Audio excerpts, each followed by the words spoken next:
매일 성경과 함께하는 오늘의 큐티 시간입니다.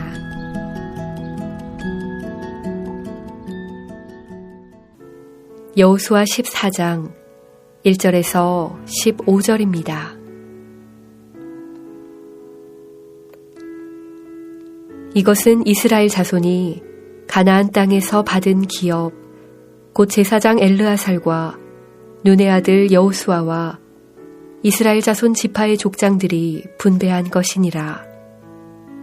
여호와께서 모세에게 명령하신 대로 그들의 기업을 제비 뽑아 9지파와 반 지파에게 주었으니, 이는 2지파와 반 지파의 기업은 모세가 요단 저쪽에서 주었으며, 레위 자손에게는 그들 가운데에서 기업을 주지 아니하였으니, 이는 요셉의 자손이 므낫세와 에브라임의 2지파가 되었음이라. 이 땅에서 레위 사람에게 아무 분깃도 주지 아니하고, 다만 거주할 성읍들과 가축과 제산을 위한 목초지만 주었으니, 이스라엘 자손이 여호와께서 모세에게 명령하신 것과 같이 행하여 그 땅을 나누었더라. 그때 유다 자손이 길갈에 있는 여호수아에게 나아오고, 그니스 사람 여분네의 아들 갈렙이 여호수아에게 말하되, 여호와께서 가데스 바네아에서 나와 당신에게 대하여 하나님의 사람 모세에게 이르신 일을 당신이 아시는 바라. 내 나이 40세에 여호와의 종 모세가 가데스 바네아에서 나를 보내어 이 땅을 정탐하게 하였으므로 내가 성실한 마음으로 그에게 보고하였고, 나와 함께 올라갔던 내 형제들은 백성의 간담을 높게 하였으나 나는 내 하나님 여호와께 충성하였으므로 그날에 모세가 명령하여 이르되, 내가 내 하나님 여호와께 충성하였은즉 내 발로 밟는 땅은 영원히 너와 내 자손의 기업이 되리라 하였나이다. 이제 보소서, 여호와께서 이 말씀을 모세에게 이르신 때로부터 이스라엘이 광야에서 방황한 이 45년 동안을 여호와께서 말씀하신 대로 나를 생존하게 하셨나이다. 오늘 내가 85세로 돼 모세가 나를 보내던 날과 같이 오늘도 내가 여전히 강건하니 내 힘이 그때나 지금이나 같아서 싸움에나 출입에 감당할 수 있으니, 그날에 여호와께서 말씀하신 이 산지를 지금 내게 주소서. 당신도 그날에 들으셨거니와 그곳에는 아낙 사람이 있고 그 성읍들은 크고 견고할지라도 여호와께서 나와 함께 하시면 내가 여호와께서 말씀하신 대로 그들을 쫓아내리이다 하니, 여호수아가 여분네의 아들 갈렙을 위하여 축복하고 헤브론을 그에게 주어 기업을 삼게 하매, 헤브론이 그니스 사람 여분네의 아들 갈렙의 기업이 되어 오늘까지 이르렀으니, 이는 그가 이스라엘의 하나님 여호와를 온전히 쫓았음이라. 헤브론의 옛 이름은 기럇 아르바라. 아르바는 아낙 사람 가운데에서 가장 큰 사람이었더라. 그리고 그 땅에 전쟁이 그쳤더라.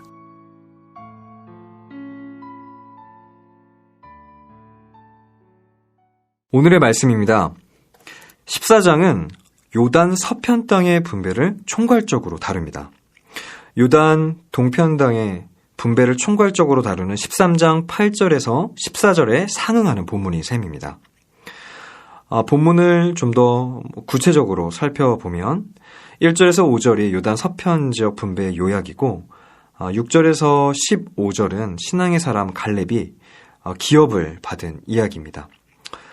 요단 서편 지역 곧 가나안 땅은 제사장 엘르아살과 또 여호수아와 이스라엘 족장들에 의해 여호와께서 모세에게 명하신 바를 따라 9지파와 반 지파에게 분배되었습니다. 특별히 6절에서 15절에는 유다 지파에 속한 갈렙이 기업을 받은 이야기가 비교적 상세하게 기록되어 있습니다. 이 단락은 모세가 맹세했던 바를 여호수아에게 상기시키면서 그 맹세를 지켜달라고 요청하는 갈렙의 말과 여호수아의 허락과 축복 및 갈렙의 기업이 된 헤브론에 대한 간략한 설명으로 기록이 되어 있습니다. 먼저 요단 서편 땅 분배 과정에서 대제사장 엘르아살과 눈의 아들 여호수아와 이스라엘 각 지파 족장들이 여호와께서 모세에게 명령하신 대로 가나안 땅을 제비 뽑아 9지파와 반 지파에게 기업으로 분배했습니다. 2지파와 반 지파의 기업은 모세가 요단 동편에 주었고 레위 자손은 기업을 받지 않았습니다. 다만 그들이 거주할 성읍들과 가축과 제사를 위한 목초지만 받았습니다. 요셉의 자손은 므낫세와 에브라임 2지파를 이루었습니다. 이스라엘이 땅을 기업으로 분배받을 때 제비뽑기를 사용했는데 그 이유가 무엇일까요? 하나님은 모세에게 제비뽑기 방식으로 이 땅 분배를 명하셨던 이유가 무엇일까요? 하나님은 모세에게 제비뽑기 방식으로 가나안 땅을 나누어 이스라엘의 각 지파에게 기업으로 주라고 명령하셨습니다. 그 결과에 대해 이스라엘 백성들은 불만을 제기하지 않습니다. 하나님이 모세를 통해 제비뽑기 방식으로 땅을 나눌 것을 명하셨기 때문에 제비뽑은 결과를 하나님의 뜻으로 받아들였던 것입니다. 제비뽑기 결과가 마음에 들지 않거나 땅 분배가 불공평하다고 느낀 이도 있었을 것입니다. 그러나 하나님의 계획과 뜻은 인간의 판단이나 생각을 넘어섭니다. 그러므로 언제나 하나님을 향한 신뢰가 필요합니다. 하나님을 신뢰한다면 하나님의 말씀에 순종한 결과가 어떻든지 감사함으로 받아들일 수 있습니다. 제비뽑기라는 방식 자체가 중요한 것이 아니라 하나님의 명령이라는 것이 중요한 것입니다. 하나님의 명령을 따른 것이기에 그 방식이 하나님의 뜻을 이루는 결과를 낳은 것이죠. 하나님의 뜻과 계획은 다양한 방식으로 실현될 수 있습니다. 그러므로 언제든지 하나님의 인도하심에 순종하려고 하는 자세가 중요합니다. 제비뽑기로 얻은 땅을 다른 땅과 비교했을 때 안 좋게 느껴질 수도 있습니다.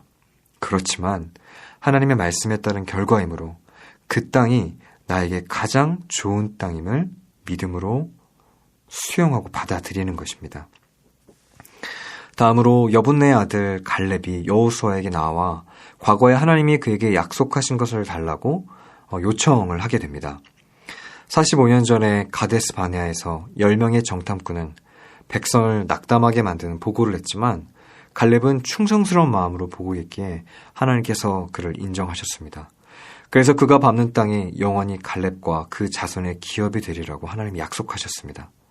85세가 된 갈렙은 자신이 여전히 강건함으로 약속하신 산지를 달라고 담대하게 요청했습니다.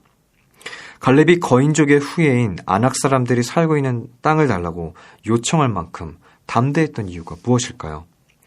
갈렙이 아낙 족속과 그들의 견고한 성읍을 두려워하지 않은 것은 하나님이 함께 하심을 믿었기 때문입니다. 갈렙은 85세임에도 불구하고 전쟁에 나설 수 있을 정도로 강건했습니다. 게다가 젊었을 때부터 용기도 출중했습니다. 그러나 그가 가진 최고의 능력은 하나님에 대한 절대적인 신뢰였습니다. 하나님이 함께 하시면 그 어떤 난관도 능히 극복할 수 있다는 믿음은 그가 깊은 영성의 소유자였음을 보여줍니다. 그는 예전에 하나님께서 말씀하신 땅을 달라고 요구합니다. 그런데 그 땅은 장대한 아낙 사람들이 차지하고 있던 산지였습니다. 그렇지만 갈렙은 조금도 두려워하지 않습니다. 하나님이 함께 하신다는 확신이 모든 두려움을 몰아낸 것입니다. 갈렙은 하나님이 약속하신 그 땅을 요구합니다. 그 땅이 정복하기 불가능해 보여도 그곳은 하나님께서 약속하신 곳이기에 분명히 정복할 수 있다고 믿었습니다. 우리에게도 이러한 믿음이 필요합니다. 상황에 따라 흔들리지 않고 어떤 상황에서도 하나님의 말씀대로 행하려는 믿음이 필요합니다.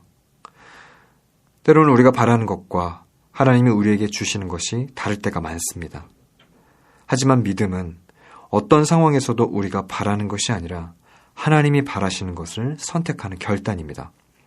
눈에 보이는 것에 끌려다니는 것이 아니라 하나님의 말씀을 굳건히 붙잡는 그리스도인이 이 시대에 절실히 필요합니다.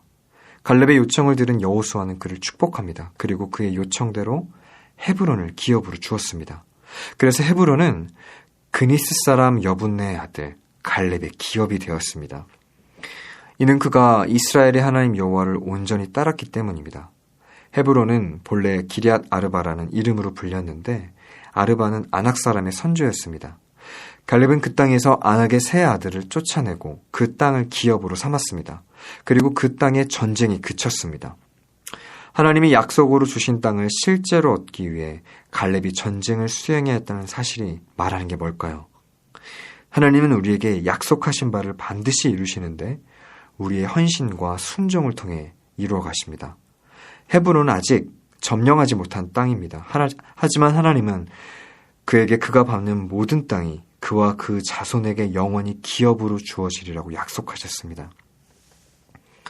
그렇지만 그 약속은 저절로 이루어지는 것이 아닙니다. 갈렙은 하나님의 약속을 믿고 직접 무기를 들고 나가 싸워서 그 땅을 정복했습니다. 마침내 갈렙은 기골이 장대한 그 땅 거민들을 물리치고 헤브론을 기업으로 삼게 됩니다.